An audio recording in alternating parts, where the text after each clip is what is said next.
More behind the scenes. Kim and Paolo's My Love Will Make You Disappear premieres February 12.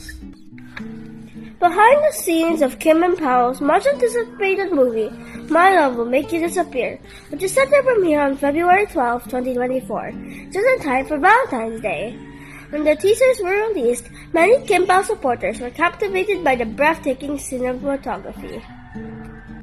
Sa likod ng mga eksena ng pinakahihintay na pelikula ni Kim at Paolo, My Love Will Make You Disappear, na nakatakdang ipalabas sa Pebrero 12, 2024. Tamang-tama para sa Araw ng Mga Puso.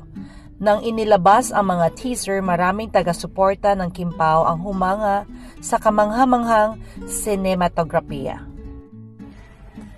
Interestingly, the setting was primarily shot at the iconic Manila City Hall, while some fans wondered why it wasn't filmed abroad.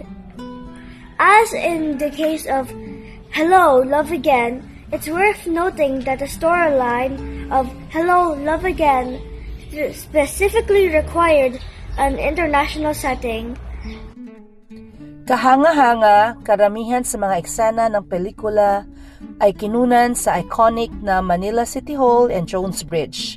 Bagamat may ilang tagahanga na nagtaka kung bakit hindi ito kinunan sa ibang bansa, tulad sa Hello, Love Again.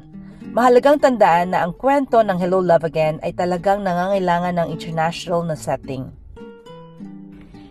In contrast, My Love Will Make You Disappear beautifully integrates the charm and heritage of local landmarks, which adds a unique touch to the film. Even though the movie wasn't shot abroad, the cinematography theme remains exceptional, showcasing the artistry and skill of the production team. This also gives us an incredible opportunity to promote the beauty of our country, especially when the film is shown internationally.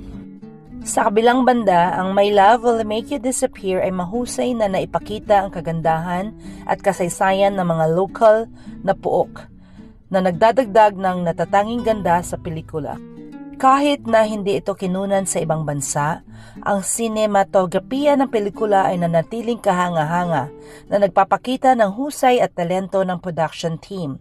Bukod dito, nagkakaroon din tayo ng magandang pagkakataon na ma-promote ang kagandahan ng ating bansa, lalo na kapag ipinalabas na ito sa ibang bansa.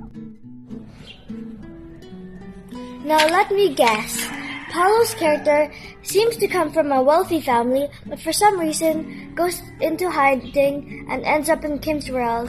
Meanwhile, Kim's character appears to be an ordinary working-class woman, possibly employed at the City Hall where the story unfolds. Could this be the premise? We'll have to watch the movie to find out. Ngayon, hulaan ko lang, parang si Paolo ay gumaganap bilang isang miyembro ng mayamang pamilya na hindi malamang dahilan ay nagtatago at napadpad sa mundo ni Kim.